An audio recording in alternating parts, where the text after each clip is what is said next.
Hello नमस्कार विद्यार्थी मित्रों। नमस्कार तो विद्यार्थी मित्रों चैनल पर पहली વાર આવ્યા તો બધા વિદ્યાર્થી મિત્રોનું સ્વાગત કરું છું। તો વિદ્યાર્થી મિત્રો આજે આપણે ધોરણ 7માં વિષય ગણિતમાં પ્રકરણ નંબર 11 ઘાત અને ઘાતાંકમાં સ્વાધ્યાય 11.2 નો દાખલા નંબર 4 જોવા જઈ રહ્યા છે। તો વિદ્યાર્થી મિત્રો ચેનલ પર પહેલી વાર આ ચેનલને સબસ્ક્રાઇબ કરી દેજો। તો વિદ્યાર્થી મિત્રો હવે આપણે દાખલો સ્ટાર્ટ કરીશું કે નીચેના ગુણાકારના અવિભાજ્ય અવયવ પાડી તેને ઘાત સ્વરૂપે દર્શાવવાના છે। બરાબર, અવિભાજ્ય એટલે શું? બે કરતા તેના વધારે અવયવ પડતા હોય। બરાબર, રાઈટ। હવે છે 108, તો તમારે એકમ નંગ જોવાનો 108 ગુણ્યા 192, તો અહીંયા 108 નું ને અહીંયા આપણે બન્યું 192। બરાબર, તો એકમ નંગ છેલ્લો જુઓ 108 છે એટલે બે કઈ સંખ્યા છે એટલે બે વડે ભાગ ચાલશે। ઓકે, આના 2 પંચા 10 અને 2 ચોક કેટલા થાય? 8 થઈ ગયા એટલે બે વડે ભાગે 54 છે, તો અહીંયા કેટલા થઈ જશે? તો કે 2 દુ 4 વધ્યો 1, 2 સત્તા 14, 27 દુ 54। હવે 27 માં 7 કેવો છે? એકી છે એટલે 1 3 5 7 9 વડે ચાલે। 9 તેરી કેટલા થઈ ગયા? 27 થઈ ગયા। 9 છે તો 3 તેરી કેટલા થઈ જશે? 9 થઈ જશે। અને હવે કેટલા થઈ જશે? 3 તેરી 9। અહીંયા આપણે લખશું 3 એકા 3। બરાબર, ક્લિયર છે? હવે જોશું કે આપણે રાઈટ અહીંયા આપણો દાખલો અહીંયા પહેલાનું જે અવિભાજ્ય અવયવ હતા એનું સોલ્યુશન થઈ ગયું। હવે છે 192 છે। બરાબર, છેલ્લી સંખ્યા બેકી છે। 9 દુ કેટલા થઈ જશે? 18, 1 વધ્યો। બરાબર, 6 દુ કેટલા થઈ જશે? 12 એટલે 96 થઈ ગયા। બેકી સંખ્યા છે એટલે બે વડે ભાગ આલે। 48 દુ કેટલા થઈ જશે? 96 થઈ ગયા। ક્લિયર છે? 48 24 દુ કેટલા થઈ જશે? 48। 12 દુ કેટલા થઈ જશે? 24 થઈ જશે। 12 બેકી સંખ્યા છે। 6 દુ કેટલા થઈ જશે? 12 છે, બેકી છે। 3 બરાબર, 3 દુ કેટલા થઈ જશે? 6 થઈ જશે। 3 દુ 6 અને 3 દુ કેટલા થઈ ગયા? 6, 3 છે તો 3 દુ કેટલા થઈ ગયા? અહીંયા 6 થઈ ગયા, રાઈટ। પછી 3 એકા અહીંયા કેટલા થઈ જશે? 3 અને અહીંયા આવશે 1। અહીંયા શું આવશે? 3 એકા 3 એટલે અહીંયા 1 આવી જશે વિદ્યાર્થી મિત્રો। હવે જો આપણે 108 ના લખીશું કે બે વખત છે માટે બે વખત છે। 3 1 2 3, તો આપણે 3 વખત લખવાના 1 2 3, રાઈટ। જેટલી વખત આ સંખ્યા છે એટલા 108 ના બની ગયા, રાઈટ। હવે છે 192 ના, તો 2 3 વખત 4 વખત 5 વખત 6 વખત 1 2 3 4 5 6, તો 2 ગુણ્યા 2 ગુણ્યા 2 ગુણ્યા 2 ગુણ્યા 2 2 4 5 હજી 6 વખત અને ગુણ્યા કેટલા છે? 3। બરાબર, રાઈટ। હવે જુઓ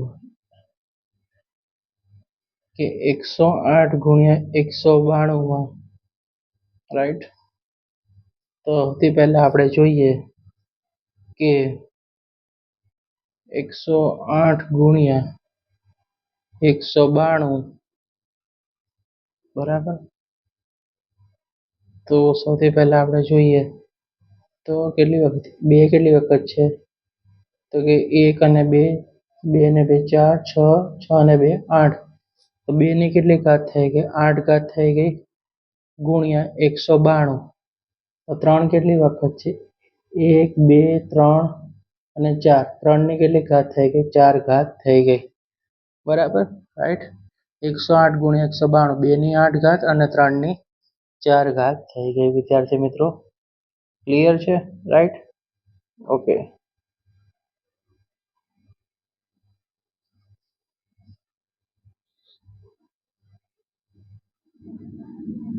ઓકે, ચલો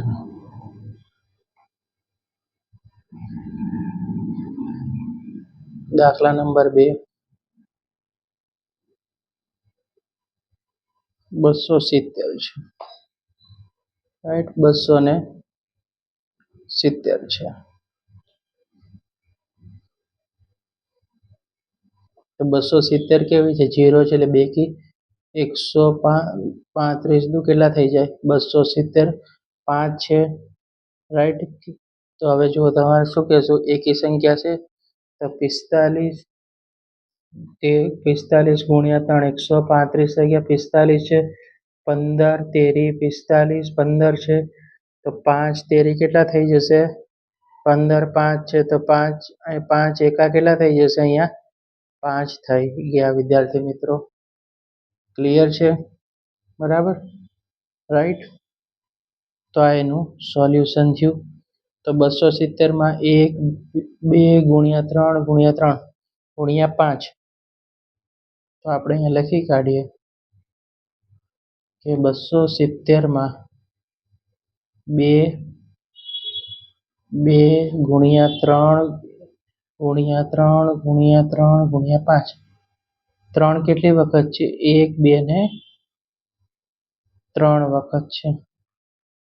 1 2 ને 3 વખત છે. 1 2 3 અને 5 કેટલી વખત છે? 1 વખત છે. તો માટે આપણે લખી શકાય કે 2 ની કેટલી ઘાત આવશે? 1. 3 ની કેટલી ઘાત આવશે? 3 અને ગુણ્યા 5. બરાબર, ક્લિયર છે? રાઈટ. 2 ની 1 ઘાત ગુણ્યા 3 ની 3 ઘાત ગુણ્યા 5. બરાબર. આ એનું શું થઈ ગયું? સોલ્યુશન થઈ ગયું વિદ્યાર્થી મિત્રો. રાઈટ. ચલો નેક્સ્ટ દાખલો છે 729 ગુણ્યા 64. તેને આપણે અવિભાજ્ય અવયવ પાડવાના છે. તો 7 છેલ્લો અંક શું છે? 9 છે. તો 9 છે તો 3 વડે શું થશે? એનો ભાગ થશે. 243 ગુણ્યા 3. 3 હારે થઈ ગયો. 3 દુ 6. બરાબર. 1 વધ્યો. 3 ચોકું 12 અને 3 તેરી 9. 243 છે. 3 છે એટલે પાછો 3 વડે ભાગ ચાલશે. 81 તેરી કેટલા થઈ જશે? 243. હવે 81 છે તો 3 વડે ભાગ ચાલશે. 27 તેરી 81. પછી 9 છે તો 9 તેરી કેટલા થઈ જશે? 27. 9 છે તો 3 તેરી 9. 3 તેરી 9 અને 3 એકા 3. ક્લિયર છે? તો 729 માં 1 2 3 4 5 6. 3 કેટલી વખત છે? 6 વખત છે. 1 2 3 4 5 અને 6. માટે 3 ની કેટલી ઘાત થઈ ગઈ? અહીંયા 6 ઘાત થઈ ગઈ. હવે આપણે 64 નું અહીંયા સોલ્યુશન બાજુમાં જ કરી દઈશું. 64 છે તો કેવી સંખ્યા છે? 6 અને 4 તો બેકી સંખ્યા છે. તો 2 વડે શું થશે? એનો ભાગ ચાલશે કે નહીં? ચાલશે ભાઈ. રાઈટ. 32 દુ 64. 32 આ 16 દુ 32. 16 છે તો 8 દુ કેટલા થઈ જશે? 16 થઈ ગયા. 8 કેવી છે? બેકી છે. 4 દુ 8. 4 આયા. 2 દુ કેટલા થઈ જશે? 4 અને 2 એકા 2. બરાબર. તો 64 ના કેટલા ભાગ પડ્યા? તો 2 ગણીએ. 1 2 3 4 5 6. 6 વખત 2 છે તો 1 વખત 2 વખત 3 4 5 અને 6. માટે આપણે કહી શકાય કે 729 ગુણ્યા 64 માં 3 ની 6 ઘાત છે અને ગુણ્યા 64 માં કેટલી? 2 ની 6 ઘાત છે. રાઈટ. ઓકે. હવે જુઓ 3 ની 6 ઘાત ગુણ્યા 2 ની 6 ઘાત માટે 3 ગુણ્યા 2 3 ગુણ્યા 2 એની 6 ઘાત માટે 3 દુ કેટલા થઈ ગયા? અહીંયા 6. 6 ની કેટલી ઘાત થઈ ગઈ? 6 ઘાત થઈ ગઈ. રાઈટ. આ એનું સોલ્યુશન છે. નેક્સ્ટ દાખલો છે 5મા નંબરનો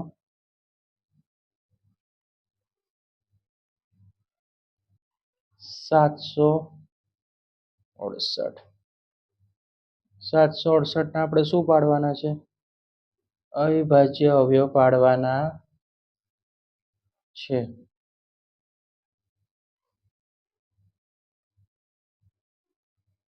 રાઈટ. હવે 768ની વાત કરીએ તો 768માં 8 કેવી છે? બેકી સંખ્યા એટલે 2 વડે ભાગ ચાલે, ધ્યાન રાખવાનું. 384 ગુણ્યા 2, બરાબર. પછી જો બેકી વડે ભાગ ચાલશે 192 ગુણ્યા 2, 2 વડે ચાલશે 96 ગુણ્યા 2, 96 ગુણ્યા 2 એટલે 192. 96 છે તો 48 દુ કેટલા થઈ જશે? 96.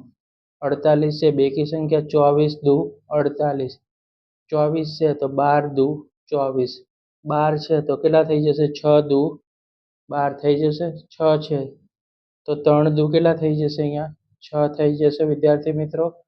અને 3 એકા 3 થઈ ગયા. ક્લિયર છે? હવે આપણે અહીંયા લખવું હોય તો લખી શકાય કે 768માં 1 2 3 4 5 6 7 8, 2 કેટલી વખત છે? 8 વખત છે, માટે 2 ગુણ્યા 2, 3 વખત, 4 વખત, 5 વખત ને 6 વખત ગુણ્યા 7 ગુણ્યા 8, 2 8 વખત છે અને 3 કેટલી વખત છે? એક જ વખત છે. માટે લખી શકાય કે 702 ની કેટલી ઘાત બની ગઈ? તો કે 8 ઘાત ગુણ્યા 3 ની 1 ઘાત. કારણ કે 2 8 વખત છે માટે 2 ની 8 ઘાત ગુણ્યા 3 ની 1 ઘાત. બરાબર. હવે 2 ની 8 ઘાત ગુણ્યા 3, રાઈટ. આ એનું શું થઈ ગયું? આન્સર થઈ ગયો વિદ્યાર્થી મિત્રો. તો વિડીયો પસંદ આવે વિડીયોને લાઈક કરી દેજો અને ચેનલને સબસ્ક્રાઈબ કરી દેજો અને બેલ નોટિફિકેશન હિટ કરી દેજો.